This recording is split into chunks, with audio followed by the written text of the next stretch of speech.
Hello guys, तो इस part में निंग मैरिज के लिए रेडी हो गया था। नेक्स्ट सीन में हमें वेडिंग का सीन दिखाया जाता है, जहाँ निंग जाशी से जाकर कहता है कि वेडिंग बस स्टार्ट होने ही वाला है, तुम यहाँ अकेले क्या कर रहे हो। तो वो पूछता है कि अब तो आंटी वैन को लाइक नहीं करते, तो फिर आप उससे मैरिज क्यों कर रहे हो। निंग कहता है इससे कोई फर्क नहीं पड़ता कि मैं उसे लाइक करता हूँ या नहीं करता, इम्पोर्टेंट ये है कि तुम्हें एक मॉम की जरूरत है जो तुम्हारी केयर कर सके। तो वो कहता है मैं उन्हें बिल्कुल भी पसंद नहीं करता, मैं आंटी त्यान को अपनी मॉम बनाना चाहता हूँ। वो कहता है तुम चिंता मत करो, वैन तुम्हारी अच्छे से केयर करेगी। और फिर उसके हाथ पर एक स्कार्फ देख लेता है, तो पूछता है कि ये तुम्हारे पास कहाँ से आया। तो जाशु बता देता है कि ये आंटी त्यान क्या है, लास्ट टाइम जब मैं इंजर्ड हुआ था तब उन्होंने इसी से ही मेरा बैंडेज किया था। ये सब जानने के बाद सोचने लगता है कि ये स्कार्फ तो 6 साल पहले वाली लड़की जैसा है, तो क्या त्यान ही वही लड़की है। पर तभी वहाँ पर ग्रूम को वेडिंग के लिए बुलाया जाता है, तो वहाँ चला जाता है। पर जैसे ही ब्राइड को स्टेज पर बुलाया जाता है तो वो नहीं आ रही थी। वही दूसरी तरफ दिखाया जाता है त्यान वैन से रिवेंज लेने के लिए उसे बेहोश करके खुद ही ब्राइड बनकर चली जाती है। और फिर उनकी वेडिंग स्टार्ट होती है। निंग जैसे ही उसे रिंग पहनाने वाला था, उसे फील हो जाता है कि शायद ये कोई और है। तभी वहाँ पर वैन भी ये कहते हुए आ जाती है कि ये मैरिज नहीं हो सकती। उसे देखकर सब लोग शॉक्ड हो जाते हैं कि अगर ये यहाँ पर है तो स्टेज पर कौन है। वैन को भी नहीं पता था कि वो कौन है, और गुस्से में कहते हुए जाती है कि तुम्हारी हिम्मत कैसे हुई मेरी वेडिंग में सब करने की। और जैसे ही उसका फेस देखती है तो वो सरप्राइज हो जाती है कि ये तुम हो, तुम्हारी हिम्मत कैसे हुई ये सब करने की। और वो गार्ड्स को बुलाकर उसे वहाँ से बाहर निकालने वाली थी, पर निंग उसे रोक देता है और कहता है ये वही लड़की है जिसे आज मैं मैरिज करना चाहता हूँ। तो वो शॉक्ड होकर कहती है ये तुम क्या कह रहे हो, आज तुम मुझसे मैरिज करने वाले थे और तुम भूल गए हो क्या कि इसने जाशु के साथ क्या किया था। तभी जाशु सच बता देता है कि मम्मी ने मुझे किडनैप नहीं किया था, ये झूठ बोल रही है, मम्मी ने मुझे हर्ट नहीं किया था। तभी वैन त्यान को गुस्से में थप्पड़ मारने वाली थी, पर निंग उसे रोक देता है और कहता है मैं अपनी वैन को किसी को भी टच करने नहीं दूंगा। और जाओ से भी चिल्ला रहा था कि तुम मेरी मम्मी को बुली नहीं कर सकती। तो वैन उसे कहती है 6 सालों से मैं तुम्हें राइज कर रही हूँ और कुछ दिनों से आई ये पर्सन मुझसे ज्यादा अच्छी हो गई। और त्यान पर भी गुस्सा करने लगती है कि तुम कितने सेमलेसली मेरी मैन को मुझसे छीनने की कोशिश कर रही हो। तो वो कहती है सेमलेस की बात तुम कर रही हो और जो तुमने किया था वो क्या था। तभी ग्रैंडपा गुस्सा करने लगते हैं कि मुझे नहीं पता कि ये लड़की कौन है, पर इसे यहाँ से बाहर निकालो। पर तभी निंग सबको बता देता है कि 6 साल पहले उसने किसी लड़की के साथ नाइट स्पेंड किया था और ये वही है, और वो उसे 6 सालों से ढूंढ रहा था और उसे ही प्यार करता है। ये सब सुनने के बाद त्यान पूछती है कि तुम्हें इस बारे में कैसे पता चला। तो वो स्कार्फ को दिखाकर बताता है कि 6 साल पहले भी तुमने सेम ही स्कार्फ पहना था। तभी वैन त्यान का इंसल्ट करते हुए कहती है अगर तुम इससे मैरिज करना चाहते हो तो मैं तुम्हें बता दूं कि ये पहले पैसों के लिए बहुत सारे मैन के साथ नाइट स्पेंड कर चुकी है। तो वो उस पर गुस्सा करने लगती है कि तुम मुझे स्कैंडल क्यों कर रही हो। तभी निंग भी उसका साइड लेते हुए कहता है कि तुम मेरी वुमन की इंसल्ट नहीं कर सकती। पर वहाँ पर जो भी लोग थे उन्हें तो वैन की बातों पर भरोसा था और वो त्यान को गलत कह रहे थे। तभी वैन की मॉम ग्रैंडपा से कहती है आप जल्दी से इस विच वुमेन को यहाँ से बाहर निकलवा दीजिए, तो हम ऐसा प्रिटेंड करेंगे जैसा कि कुछ हुआ ही नहीं। तो वो निंग को ऐसा ही करने के लिए कहते हैं, वरना वो उसे अपना ग्रैंडसन नहीं मानेंगे। ये सुनने के बाद त्यान वहाँ से जा रही थी, पर निंग उसे रोकता है। तभी वैन कहती है तुम इस लड़की से इसलिए मैरिज करना चाहते हो ना क्योंकि तुम्हें लग रहा है कि 6 साल पहले यही लड़की थी। तो मैं तुम्हें सच बता देती हूँ कि उस रात ये नहीं बल्कि मैं तुम्हारे साथ थी। पर निंग को तो भरोसा ही नहीं हो रहा था और कहता है कि ये स्कार्फ। तो वो कहती है ऐसे सिमिलर स्कार्फ तो एक मेरे पास भी है और बहुत लोगों के पास भी होगा, तुम इतना गारंटी के साथ कैसे कर सकते हो कि वो स्कार्फ इसी का था। तभी त्यान भी उसे कहने लगती है कि तुम इसकी बात मत सुनो, उस रात मैं ही तुम्हारे साथ थी, ट्रस्ट करो मुझ पर वो किसी पर भी ट्रस्ट नहीं कर पा रहा था। तभी जाओशी कहता है कि मुझे पता है कौन झूठ बोल रहा है, और वो अपना मिल्क पीने लगता है। ये देखकर सब लोग कहने लगते हैं कि यंग मास्टर अब अपना मिल्क पी रहे हैं, इसका मतलब वो इनका माइंड पढ़कर बता देंगे कि कौन झूठ बोल रहा है। और फिर जाओशी वैन को ट्रिक करने के लिए कहता है कि शायद हम आप पर बिलीव कर सकते हैं। तो वो खुश होकर सोचने लगती है कि लगता है ये इतना पावरफुल नहीं है, मैं इसे इजीली फूल बना दूंगी। पर जाओशी तो उसका माइंड रीड करने के लिए ये सब किया था और कहता है अभी तक मैंने क्लियरली नहीं कहा कि मुझे तुम पर बिलीव है, क्योंकि मुझे पता है कि तुम झूठ बोल रही हो, क्योंकि उस बार में तुम कभी गई ही नहीं थी। अगर गई थी तो बताओ कौन सा बार था वो, उसे तो कुछ पता ही नहीं था, इसलिए वो कोई भी नाम ले लेती है। तभी त्यान कहती है कि वो नहीं था और वो रियल बार का नाम कह देती है जो सही था। तभी वैन कहने लगती है कि हाँ मुझे अभी याद आया, यही वो बार था। पर सबको तो पता चल गया था कि वो झूठ बोल रही थी। और फिर निंग अपने ग्रैंडफादर से कहता है कि मैंने डिसाइड कर लिया है कि त्यान ही मेरी वाइफ होगी। ऐसा कहकर वो उन दोनों को लेकर वहाँ से चला जाता है। और फिर सब लोग बातें करने लगते हैं कि वैन झूठ बोल रही थी। तो वो अपनी मॉम के पास आकर कहने लगती है कि आप कुछ कीजिए, पर वो तो उल्टा कहती है लगता है कि निंग मेरे सन-इन-लॉ होने के लायक ही नहीं है, उसका पीछा छोड़ दो कहकर वहाँ से चली जाती है। वही दूसरी साइड निंग त्यान के क्लोज आकर कह रहा था कि आज हमारी वेडिंग नाइट है, और फिर वो रुक जाता है और कहता है कि मुझे जाओशी को थैंक यू कहना होगा, उसी की वजह से मैं तुम्हें ढूंढ पाया हूँ, वरना शायद मैं तुम्हें मिस कर देता। तो वो उसे किस करने वाली थी पर वो पीछे हट जाता है। वो कहती है क्या तुम डर रहे हो। निंग पूछता है कि मुझे बस ये जानना है कि तुम मुझे लाइक करती हो या नहीं। पर त्यान के माइंड में तो वैन की ही बातें चल रही थी कि निंग ने उसके बच्चे को मरवाया था और वो इस बारे में पूछने ही वाली थी। पर तभी वहाँ पर जाओशी आ जाता है। तो निंग कहता है तुम यहाँ क्या कर रहे हो, जाकर अपने ग्रैंडपा के साथ खेलो। पर वो तो कहने लगता है कि मुझे आज आप लोगों के साथ सोना है। तो त्यान त्यानत्यान भी कहने लगती है कि हाँ हाँ मुझे भी तुम्हारे साथ सोना है। तो निंग गुस्सा होकर वहाँ से चला जाता है। और फिर नेक्स्ट डे ट्रेडिशन के हिसाब से त्यानत्यान ग्रैंडपा को टी सर्व करने जाती है, पर वो एक्सेप्ट नहीं करते और कहते हैं मैं कभी इसे अपनी डॉटर इन लॉ एक्सेप्ट नहीं करूंगा। और बताते हैं कि कुछ दिनों में वैन यहाँ आने वाली है जाओशी का केयर करने के लिए। इससे निंग गुस्से में कहता है कि अब मेरी मैरिज हो चुका है तो वो यहाँ क्यों आएगी रहने के लिए। तो वो भी गुस्सा करने लगते हैं कि तुम ये डिसाइड नहीं कर सकते, जाओशी का कोई मॉम नहीं है और बचपन से ही वैन ने उसका केयर किया है, इसलिए वो यहाँ उसका केयर करने के लिए आएगी, कहकर वहाँ से चले जाते हैं। और फिर त्यान बार में किसी से मिलने के लिए जाती है। उसे देखकर एक लड़का वैन को फोन कर देता है कि वो आ गई है। तो वो कहती है सही टाइम तक कर तुम अपना काम स्टार्ट कर देना। और फिर जैसे ही वेट्रेस कॉफी लेकर जा रही थी तो वो उससे कुछ पूछने के बहाने कॉफी में मेडिसिन मिला देता है और फिर वो उस कॉफी को ले जाकर त्यान को दे देती है। और त्यान को तो कुछ पता ही नहीं था, इसलिए वो नॉर्मली वो कॉफी पी लेती है। जैसे ही वो कॉफी पीती है उसकी तबीयत खराब होने लगता है तो वो एक्सक्यूज करके वॉशरूम चली जाती है और अपने आप को फ्रेश करने लगती है। पर तब तक उसे पूरी तरह से नशा हो गया था और तभी वहाँ पर वैन भी आ जाती है और उसे ले जाकर उसी बंदे को देते हुए कहती है कि इसे अच्छे से सर्व करना और इसका फोटो और वीडियो बनाकर मुझे भेज देना। तो वो लड़का उसे लेकर वहाँ से जा रहा था, पर रास्ते में वही डॉक्टर जो स्टोरी के स्टार्टिंग में देखा था वो त्यान को पहचान जाता है और समझ जाता है कि कुछ गड़बड़ है और वो उस लड़के से फाइट करके त्यान को उससे बचा लेता है और त्यान को लेकर वहाँ से चला जाता है। रूम में आने के बाद वो उसकी केयर कर रहा था, पर त्यान नशे में होने की वजह से उसकी क्लोज हुए जा रही थी। वही वैन को वो बंदा फोन करके बता देता है कि उस लड़की को किसी ने बचा लिया और उन दोनों का साथ में वाला फोटो भेज देता है। ये देखकर वो सोचने लगती है अब मैं त्यान की रेपुटेशन पूरी तरह से बर्बाद कर दूंगी तो निंग उसे छोड़ देगा और वो फोटो निंग को भी भेज देती है और खुश हो रही थी। वही वो डॉक्टर त्यान का केयर कर रहा था, तभी वहाँ पर निंग आ जाता है और वो उसे गलत समझ लेता है और उस पर गुस्सा करने लगता है कि तुम ये क्या कर रहे हो। डॉक्टर पूछता है कि तुम कौन हो, तो निंग बता देता है कि मैं इसका हस्बैंड हूँ और वो उस पर गुस्सा कर रहा था। तो वो बताता है कि मैं त्यान का क्लासमेट हूँ और उसे लाइक भी करता हूँ, तो मैं ऐसा कुछ नहीं करूंगा जो उसे बाद में रिग्रेट होगा। निंग कहता है तुम मेरे ही सामने कह रहे हो कि तुम मेरी वाइफ को लाइक करते हो, तुम ये भी नहीं सोच रहे हो कि मैं क्या बोलूंगा। ये सुनकर वो कुछ नहीं बोलता और वहाँ से चला जाता है और फिर वो त्यान की केयर करने लगता है, पर वो तो उसके क्लोज हुए जा रही थी। तो वो कहता है कि होश में आओ, देखो कि मैं तुम्हारा फ्रेंड नहीं हूँ। पर नशे में होने की वजह से त्यान उसे किस करने लगती है, पर निंग तो गुस्से में था, इसलिए वो उसे बाथरूम में ले जाकर उसे होश में लाने के लिए उस पर सवार चला देता है और फिर वहाँ से जा रहा था, पर त्यान उसे रोक लेती है और कहती है कि अब तो मैं होश में आ गई हूँ और सीन ही कट होता है। नेक्स्ट सीन में निंग अपने असिस्टेंट से त्यान को किसने मेडिसिन दिया है इस बारे में पता लगाने के लिए कह रहा था। तभी त्यान चेंज करके वहाँ जाती है तो निंग पूछता है अब बताओ कि तुम मुझे लाइक करती हो या नहीं। वो बता देती है कि मैं तुम्हें लाइक करती हूँ, तो वो उसे किस करने लगता है और फिर उसके गिले वालों को ड्राई करने लगता है। ये देखकर तो त्यान खुश हो रही थी कि वो कितना जेंटल है। और फिर निंग कहता है आज जो कुछ भी हुआ दोबारा ऐसा कभी नहीं होगा। तो वो कहती है हाँ मुझे पता है, पर निंग कहता है वो लोग तुम्हारे साथ कुछ भी कर सकते थे। त्यान कहती है पर अब मैं तुम्हारी वाइफ हूँ तो वैन के अलावा मुझे बुली करने का और किसी का हिम्मत नहीं होगा। वो कहता है तुम्हारे कहने का मतलब ये सब कुछ वैन ने करवाया है, लगता है कि वो तुमसे जलीस है इसलिए ये सब कुछ किया। और फिर वो पूछता है कि वो डॉक्टर तुम्हें क्यों लाइक करता है, तो वो बताती है कि वो बस मेरा एक फ्रेंड है और हम तो कई सालों से कांटेक्ट में भी नहीं थे,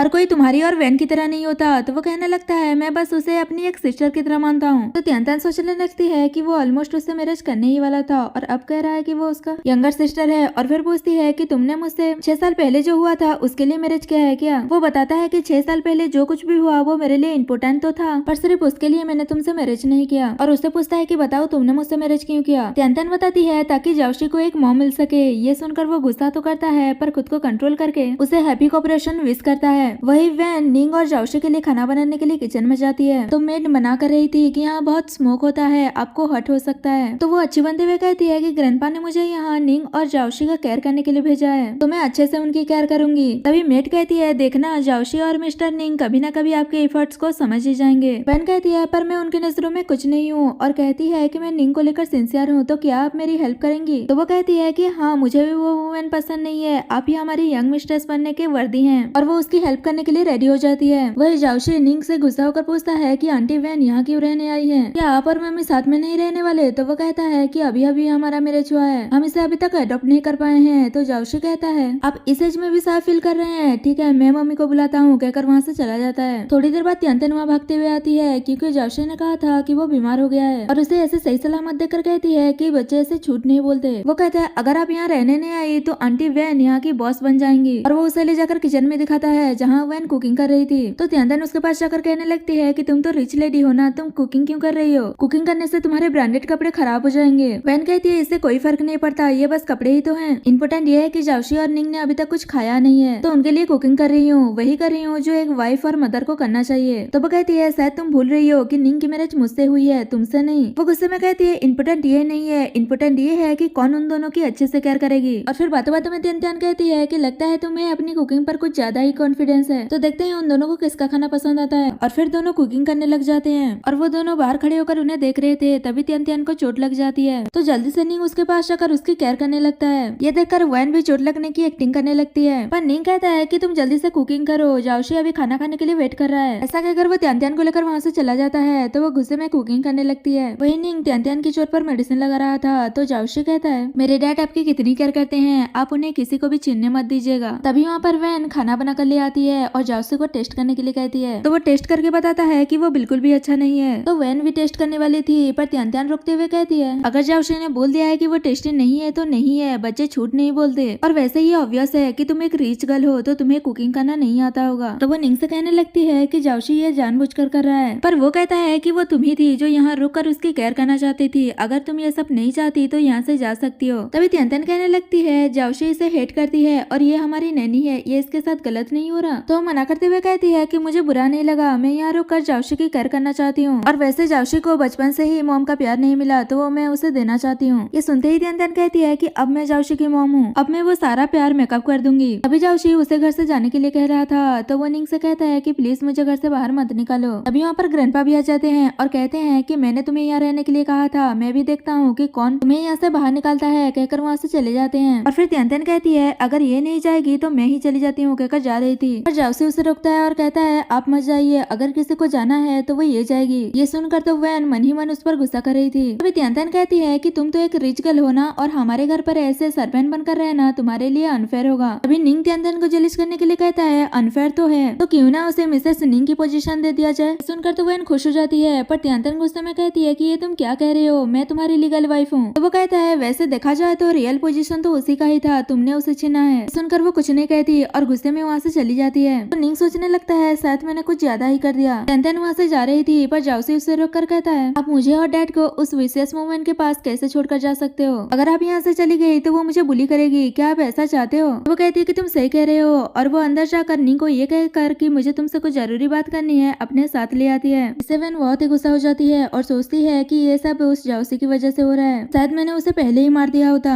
और फिर त्यान निंग को ले जाकर पूछती है क्या तुम हमारे कॉपरेशन को भूल गए हो। वो कहता है नहीं। तो वो कहती है तो फिर क्या तुम्हें रिग्रेट है कि तुम वैन से मैरिज नहीं कर पाए। निंग बताता है कि ऐसी बात नहीं है। तो वो पूछती है कि तुम चाहते क्या हो। वो कहता है मुझे तुम्हारे अंदर सिंसियरिटी नहीं दिख रहा है। वो ऐसा इसलिए कह रहा था क्योंकि उसे उसके डॉक्टर फ्रेंड से जलिस हो रहा था। तो त्यान बताती है कि वो तो हम एक्सीडेंटली मिल गए थे, हमारे बीच ऐसा कुछ नहीं है। और वो तो इस बात पर गुस्सा कर रहा था कि वो मुझसे ज्यादा तुम्हारे क्लोज है। त्यान पूछती है तो बताओ तुम चाहते क्या हो, क्या तुम मेरे साथ रहना चाहते हो। वो कहता है क्या ये तुम नहीं कर सकती, शायद तुम कुछ ज्यादा ही सोचती हो, बताओ तुम इसे फुलफिल करना चाहती हो या नहीं। वो सोचती है और फिर कहती है मैं जाओशी को ढूंढने जा रही हूँ, कहकर वहाँ से चली जाती है। और फिर तीनों घर में आते हैं और निंग मेट से कहता है तुम त्यान के सामान उसके रूम में शिफ्ट कर दो। ये सुनते ही वैन कहने लगती है तो फिर मेरा क्या होगा। निंग कहता है तुम वापस जा सकती हो, आज से त्यान जाओशी का केयर करेगी। वो अभी भी कह रही थी कि मैं तुमसे सच में प्यार करती हूँ और 6 साल पहले मैं ही तुम्हारे साथ थी, ये नहीं। अभी त्यान कहती है मैं और निंग पहले से ही एक दूसरे से प्यार करते हैं, तो अच्छा हुआ कि तुम जल्दी से यहाँ से चले जाओ। ऐसा कहकर वो लोग वहाँ से चले जाते हैं। तो मेड वैन को कंसोल करने के लिए जाती है। तो वो अच्छी बनते हुए कहती है जरूर त्यान निंग के पैसों के लिए यहाँ आई है, तो आपको फ्यूचर में जाओशी का अच्छे से ध्यान रखना होगा। मेड हाँ कहती है और फिर वो उसे पैसों को काट देते हुए कहती है आपको कुछ चीजों में मेरी हेल्प करनी है, और सीन ही कट होता है। नेक्स्ट सीन में निंग बहुत ज्यादा ही ड्रंक हो गया था, तो वैन इस चीज का फायदा उठाकर वो उसके रूम में चली जाती है।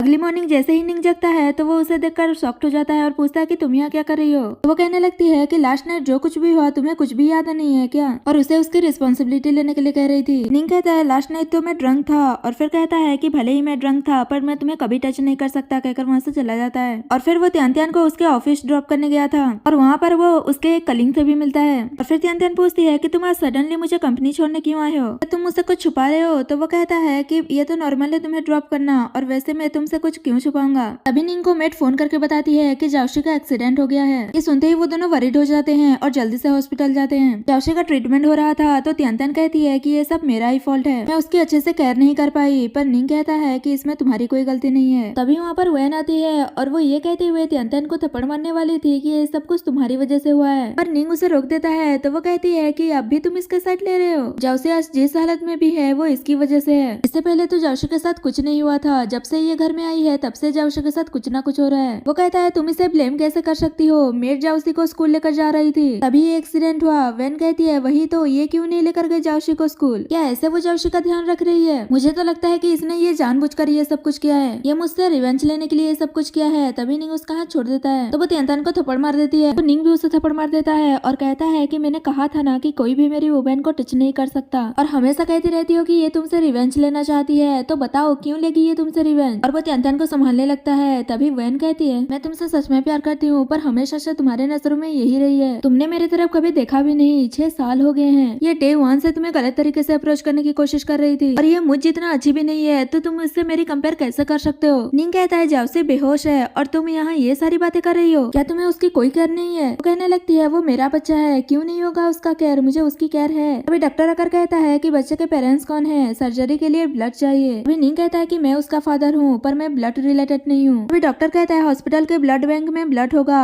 अब चलकर सर्जरी एग्रीमेंट पर साइन कर दीजिए, कहकर उसे लेकर चला जाता है। और ये सब जानने के बाद तो तियानतान शॉक्ड हो गई थी, और फिर निंग जैसे ही वापस आता है तो वो उसे एक्सप्लेन करने के लिए कहती है कि उसके और जाओशी के बीच रिलेशन क्या है। निंग उसे सब कुछ बता देता है कि 6 साल पहले हॉस्पिटल के बाहर किसी ने जाओशी को अबंडन छोड़ दिया था, और बारिश भी हो रही थी तो उसने उसे अडॉप्ट कर लिया था। वो डेट बताते हुए कहती है क्या यही डेट था? वो हाँ कहता है तो तियानतान खुश होकर बताती है कि जाओशी तुम्हारा और मेरा बेटा है। ये सुनकर तो वो भी शॉक्ड हो गया था कि ये तुम क्या कह रही हो। तो वो 6 साल पहले जो कुछ भी हुआ था वो सब बता देती है। ये सब जानने के बाद तो वो खुश हो जाता है कि उसने जिसे अडॉप्ट किया था वो उसका बायोलॉजिकल सन है। तभी जाओशी का सर्जरी भी सक्सेसफुल हो जाता है और उसे बाहर लेकर आते हैं। तभी वैन भी उसकी फिक्र कर रही थी, पर निंग उसे दूर हटाकर कहता है कि तुम उसके क्लोज जाने के लिए क्वालिफाइड नहीं हो, तुम एक कल्प्रिट हो। तो वो शॉक्ड होकर कहती है कि ये तुम क्या कह रहे हो, और फिर जाओशी को वहाँ से रेस्ट करने के लिए लेकर चले जाते हैं। अभी निंग बताता है कि 6 साल पहले जो कुछ भी हुआ था मुझे पता चल गया है कि तुमने मेरे और तियानतान की बेबी को छीन लिया था, और बताता है कि जाओशी मेरा बेटा है। ये सुनकर तो वो बहुत ही शॉक्ड हो गई थी कि ये कैसे हो सकता है, और फिर कहती है मैंने ऐसा कुछ नहीं किया है, ये झूठ बोल रही है। तो तियानतान कहती है ठीक है, अगर मैं झूठ बोल रही हूँ तो कोई नहीं, चलो हम पैटर्निटी टेस्ट करवा लेते हैं। वो कुछ नहीं बोल रही थी तो तियानतान कहती है क्या हुआ, तुम डर गई क्या? तो वैन को मजबूरन मानना ही पड़ता है। उसके बाद जाओशी को होश आ गया था तो वो लोग पहले उससे मिलने जाते हैं, और फिर वो लोग अपना पैटर्निटी टेस्ट करवाते हैं। थोड़ी देर बाद जैसे ही रिजल्ट आता है तो डॉक्टर क्लियरली बता देता है कि जाओशी तियानतान और निंग का बेटा है, और वैन से उसका कोई ब्लड रिलेशन नहीं है। ये सब जानने के बाद भी वो एक्सेप्ट नहीं कर रही थी और कहती है कि ये सब फेक है, ऐसा नहीं हो सकता। तो निंग उस पर गुस्सा करने लगता है कि बस बहुत हो गया, रिपोर्ट से साफ साफ पता चल रहा है कि वो मेरा बायोलॉजिकल सन है। तो वो उसे एक्सप्लेन करना चाहती थी, पर निंग कोई भी बात नहीं सुनता और कहता है तुम मुझे और तियानतान को अलग करने के लिए जाओशी को ऑलमोस्ट मारने ही वाली थी, मुझे बिल्कुल भी होप नहीं था कि तुम ऐसा कुछ कर सकती हो, तुमने बहुत गलत काम किया है, तुम जरूर हेल में जाओगी और दोबारा मैं तुम्हें देखना नहीं चाहता, कहकर वो तियानतान को लेकर वहाँ से चला जाता है। और फिर तियानतान कहती है कि जाओशी हमारा बायोलॉजिकल सन है, मैं तो बहुत खुश हूँ। निंग कहता है मुझे नहीं पता था कि तुम मिल जाने के बाद मुझे ये भी पता चलेगा कि जाओशी मेरा बायोलॉजिकल सन है, शायद इसीलिए जब मैंने उसे पहली बार देखा था तो मैं उससे अट्रैक्टेड हो गया था। तियानतान कहती है अब जल्दी से जाओशी ठीक हो जाए और फिर हम उसे घर लेकर जाएं। तो निंग उसे हक कर लेता है, और जैसे ही जाओशी हॉस्पिटल से डिस्चार्ज होता है तो वो तीनों घर वापस आ रहे थे। अभी पार्किंग में एक बंदा उन पर अटैक कर देता है, पर निंग उसे रोक लेता है और तियानतान को जाओशी को यहाँ से ले जाने के लिए कहता है। पहले तो वो नहीं मान रही थी और फिर वो बाद में ऐसा ही करती है। तभी इसी फाइट में निंग को नाइफ लग जाता है, पर वो डॉक्टर फ्रेंड वहाँ से जा रहा था तो वो ये सब देखकर निंग को बचाने के लिए जाता है और उस गुंडे से फाइट करके वहाँ से भगा देता है। उसके बाद सब लोग निंग को हॉस्पिटल में एडमिट करते हैं। इससे तियानतान बहुत ही वरीड हो रही थी और सोच रहे थे कि निंग तुम ऐसे नहीं मर सकते, अभी अभी तो हमारी पूरी फैमिली रियूनाइट हुई थी और वैसे भी मैं तुम्हारे बिना नहीं रह सकती।